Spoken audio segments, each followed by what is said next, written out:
Graça e a paz a todos, que você possa viver ricamente tudo aquilo que Deus tem para você. Que você possa desfrutar da graça, do favor, de tudo que o Senhor conquistou na cruz do Calvário para a sua vida.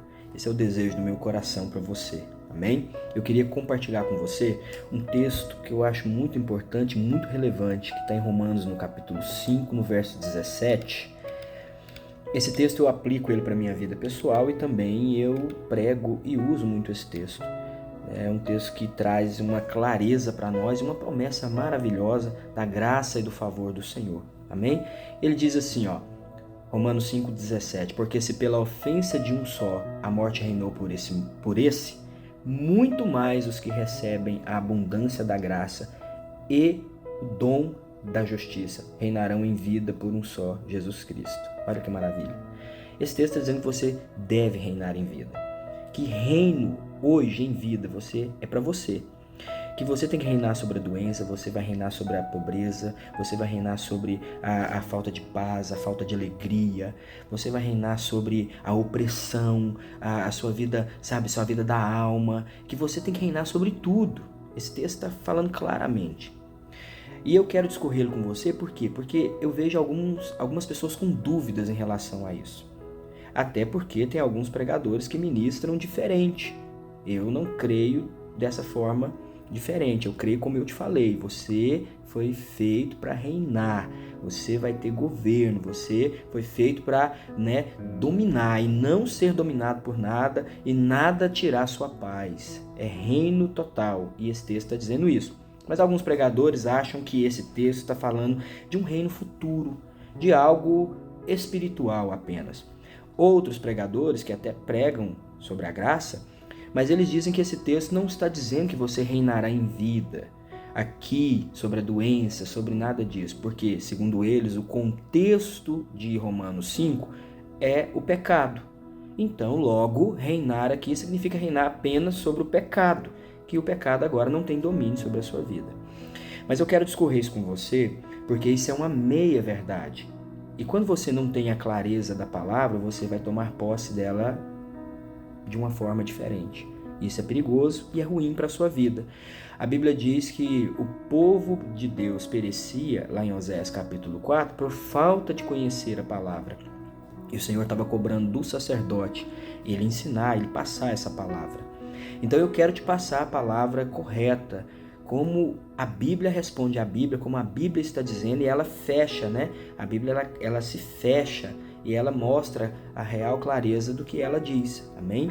Para isso eu quero ir com você lá em Gênesis no capítulo 2, para você compreender o início, isso é muito importante, para nós virmos de lá para cá e chegarmos nesse texto e você então entender que esse texto está falando sobre reinar, sim, hoje, literal, amém? E tomar posse disso. Gênesis no capítulo 1, no verso 26, olha o que Deus diz lá no começo: façamos o homem a nossa imagem, conforme a nossa semelhança, e tenha ele domínio. Essa palavra domínio no original significa governo. A palavra domínio é radar no hebraico. Significa governo, significa subjugar. Então, peraí, Deus está dizendo, façamos o homem para ele governar, para ele dominar. O quê? Aí ele responde o versículo, a parte B. Domine sobre os peixes do mar, sobre as aves do céu, sobre o gado, sobre toda a terra, sobre todo réptil que se move sobre a terra. Domine sobre tudo. Era para dominar a terra toda. Então, peraí, você foi feito para governar, para reinar, para dominar. Sim. A ideia inicial de Deus, como Deus criou, foi dessa forma. Em Gênesis, no capítulo 2, Deus vai criar o homem agora. Vamos entender? 2, verso 7. E formou o Senhor Deus o homem do pó da terra e soprou em suas narinas o fôlego da vida, e o homem foi feito alma vivente. Então aqui Deus cria o homem. No verso 8. E plantou o Senhor Deus um jardim no Éden, do lado oriental, e pôs ali o homem que tinha formado. Olha só, Deus fez o homem para governar, para dominar. E além disso, Deus planta um jardim e coloca o homem ali dentro. Por que eu estou te falando isso? Porque isso é a graça de Deus, é o favor. O homem não sabia nem o que estava acontecendo. Deus deu isso para o homem de graça. O homem foi criado na graça e no favor de Deus, governando, reinando e dominando. Essa é a ideia inicial de Deus, meu irmão, minha irmã. Tá? Você precisa compreender isso. Você nasceu desse jeito. Seu DNA é governar, reinar. Você tem que reinar em vida e vai reinar também no futuro, mas agora o texto de Romanos 5,17, ele está vindo desse desenvolver da palavra, que você vai compreender. Então note que Deus plantou um jardim, isso é a graça. Nesse jardim não tinha doença, nesse jardim não tinha escassez financeira, nesse jardim não tinha problema. O homem foi feito ali só para desfrutar de tudo aquilo que Deus fez para ele. O homem nasceu e estava tudo pronto. Deus já tinha feito. Amém? E o que acontece em Gênesis capítulo 3? O pecado entra. Você conhece a história. O homem come do fruto. Gênesis 3:15 em diante, você vai começar a ver a história, pode ler lá o capítulo 3, é até importante, e seguir esse raciocínio. O homem lá peca, e a Bíblia diz então que o homem foi expulso do jardim, ou seja, perdeu a comunhão, perdeu o reino, literal. Ali acabou o reino, né? Então por que acabou o reino? Guarda essa palavra, acabou o reino porque o homem pecou. E logo com o pecado, que foi errar o alvo, ouvir o diabo e não ouvir a Deus, esse foi o pecado, ele ingeriu o fruto, o homem teve algumas consequências desse pecado. Uma delas foi a expulsão do jardim, perdeu a graça, perdeu o favor de Deus ali. Segundo, as maldições que vieram. O homem agora viveria do suor do teu rosto. A terra foi amaldiçoada e vieram espinhos, abrolhos e tudo mais que nasceram, dificultando o trabalho do homem. Já era difícil, que agora ele tinha que viver do suor do rosto. Agora piorou porque a terra não trabalharia em favor dele. A mulher foi multiplicada as dores de parto e o homem se tornou uma pessoa agora que tem prazo de validade. O Senhor falou, você vai viver do suor do teu rosto até que você se torne ao pó, porque do pó você veio. Ou seja, ele vai morrer agora, literalmente. E para morrer, tem que envelhecer ou tem que adoecer. Aí vieram as doenças depois disso e vieram uma série de coisas e o diabo passou a reinar nesse mundo. Então a morte começou a reinar, que é o que o texto de Romanos nós lemos.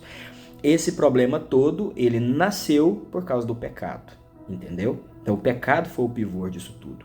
Agora quando você vai para Romanos no capítulo 5, que eu quero voltar com você, no capítulo 4 anterior ao 5, para eu te contextualizar, Paulo está trabalhando, para os romanos e explicando para eles o seguinte, olha, vocês são justos, mas não é por obras.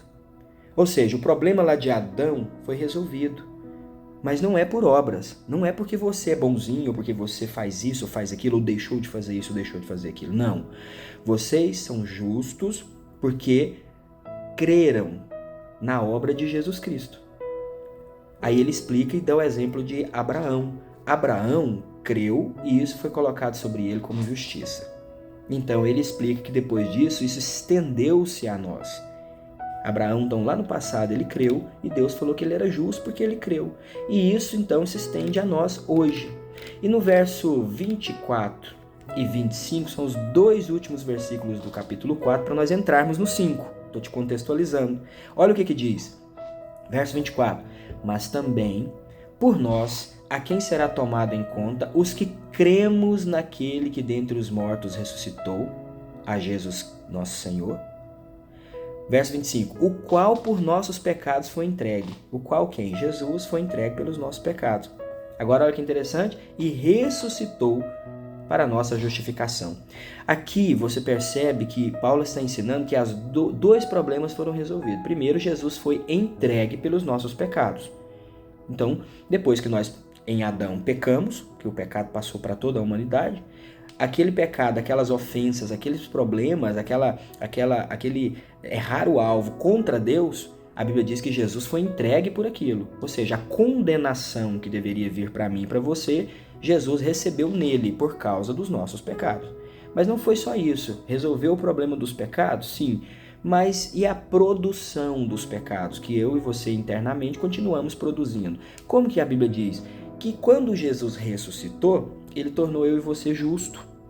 Então ele resolve o problema do pecado e coloca eu e você na condição de justos da agora para frente diante de Deus.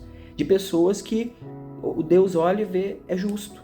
Essa pessoa é justa, você é justa, irmã, você é justo, irmão. Não porque você faz coisas justas, mas porque Jesus ressuscitou para tornar você justo. É o que a Bíblia está dizendo.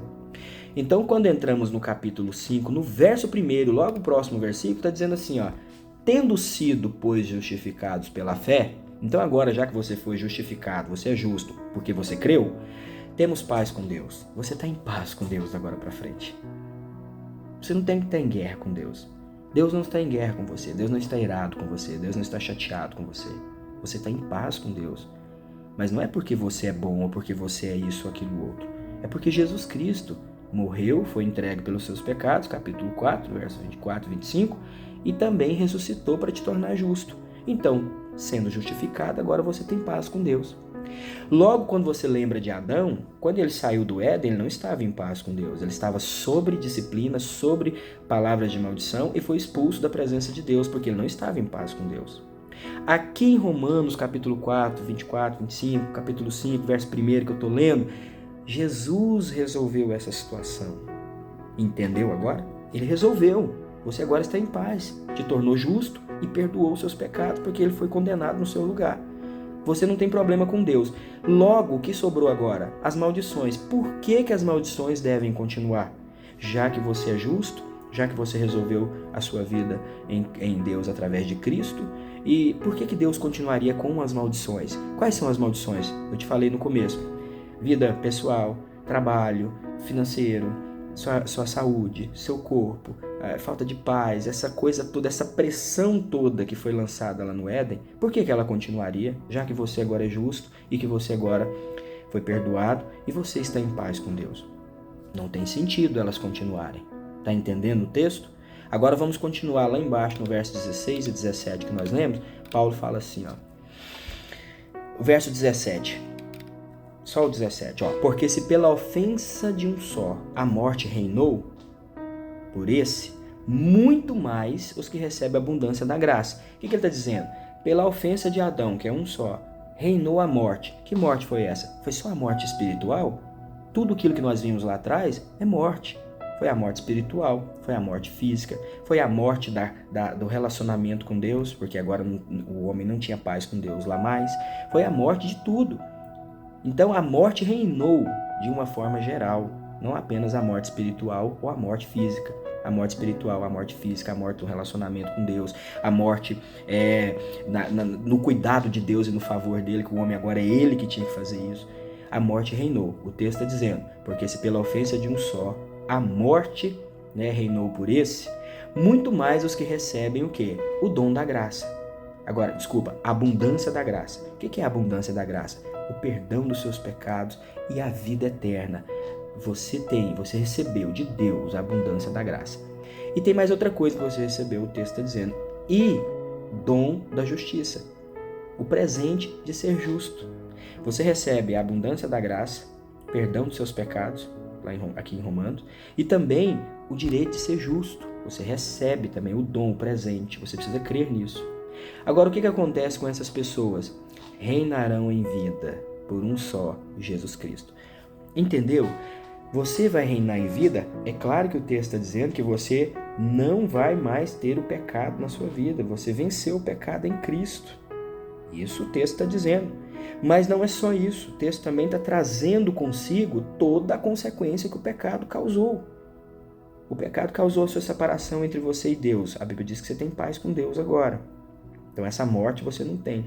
O pecado trouxe o que? A palavra de maldição de Deus, que você viveria do suor do teu rosto, que você não estaria mais naquela condição do Éden, onde Deus estaria cuidando, Deus providenciando as coisas. Houve um rompimento por causa do pecado. Aqui está dizendo que você vai reinar em vida, você volta naquela condição. Hoje você tem a mesma condição que Adão tinha lá no Éden. E ela não é literal para os olhos verem, mas ela é espiritual, feita por Deus e ela se torna visível aqui quando você crê. Hoje quem cuida de você é Deus. Você precisa crer nisso através da graça e do favor. O seu trabalho é o favor de Deus sobre a sua vida. Você precisa melhorar seu financeiro? É o favor de Deus sobre a sua vida. Você tem que reinar, você tem que crer nisso, você tem que dizer, Deus, eu creio, eu tomo posse que o Senhor está fazendo. Isso é o cuidado que Deus tinha no Éden, Ele passa até agora com você. Por quê? Porque Ele te perdoou, te tornou justo. Naquela condição, você está justo hoje, você é justo hoje. A vida de Deus habita em você para aqueles que creem em Jesus Cristo como seu Senhor e Salvador. Então o texto não está dizendo apenas de reinar sobre o pecado, porque o contexto aqui é o pecado, mas ele traz com ele toda esse amaranhado e resolve quando o Senhor te justifica e quando o Senhor perdoa os seus pecados e substitui você na cruz do Calvário. Então compreenda a palavra de Deus. Quando você ouvir uma mensagem dizendo que esse texto não está dizendo para você reinar hoje sobre todas as coisas, não creia nisso. Porque você viu lá em Adão, o pecado gerou esses problemas todos. Você vê aqui em Romanos, o Senhor resolvendo esse pecado. E não mais isso, mas a Bíblia diz também, para não ficar só nisso, em Romanos no capítulo 8, no mesmo livro, lá no capítulo 8, eu quero ler com você, no verso, vamos pegar o versículo de número 3, diz assim, ó: porquanto o que era impossível à lei, visto como estava enferma pela carne, Deus enviando o seu Filho em semelhança da carne do pecado, pelo pecado condenou o pecado.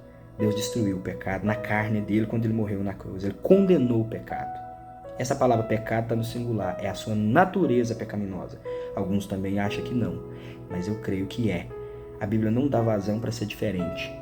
Num outro momento eu vou postar um vídeo sobre isso. Mas aqui ele está dizendo, ele condenou o pecado, não são os pecados cometidos. Ele não condenou o pecado como comete durante o dia, ele condenou um pecado só, o pecado, a natureza sua. Você agora para frente tem que crer que você não produz mais o pecado, você produz a graça, a vida de Deus, do seu interior flui rios de água viva. Pastor, mas eu ainda peco, porque você sai dessa condição de fé e você ainda ouve algumas vozes do diabo na sua mente, ou você às vezes confia na sua alma, aí você trata com Deus diferente da graça e entra na lei, aí você peca. Mas se você crer totalmente na graça e viver na dependência, reinando em vida, você já venceu o pecado lá atrás em Cristo Jesus, ele não tem força sobre a sua vida. A força do pecado é a lei. É você tentar obedecer. Mas quando você crê que alguém obedeceu, você obedece porque é um fruto. Não estou dizendo que você não tem que obedecer, mas a obediência é um fruto que desenvolve em você através de Cristo. Não é por você, é pela obra redentora de Jesus.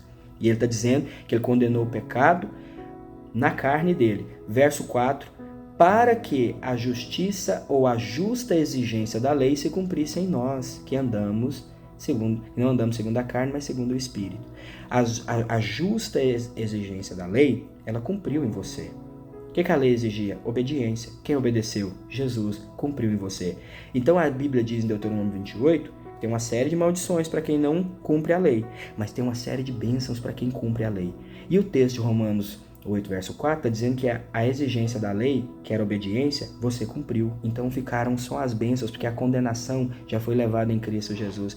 As bênçãos da de Deuteronômio 28 são todas para você. Então você reina em vida sim, sobre o pecado, sobre a doença, sobre a escassez, sobre tudo o que a Bíblia diz que hoje é para você que cumpriu a lei. E você cumpriu em Cristo. Não você, mas em Cristo. A Bíblia está dizendo aqui no versículo 4 de Romanos 8. Amém? Tome posse dessa palavra, não deixe ser enganado, né? Entenda a revelação do Evangelho. Você está na graça e a graça é Cristo no centro, cumpriu todas as coisas e você agora foi inserido nele. Então agora você vai desfrutar das coisas como Cristo prometeu e como ele conquistou e nós estamos nele. Amém? Deus abençoe você, que você possa ser assim, essa revelação possa vir na sua vida e trazer vários outros sentidos de fé, que você possa tomar posse de tudo que o Evangelho tem para você, o Evangelho da graça. Deus abençoe você.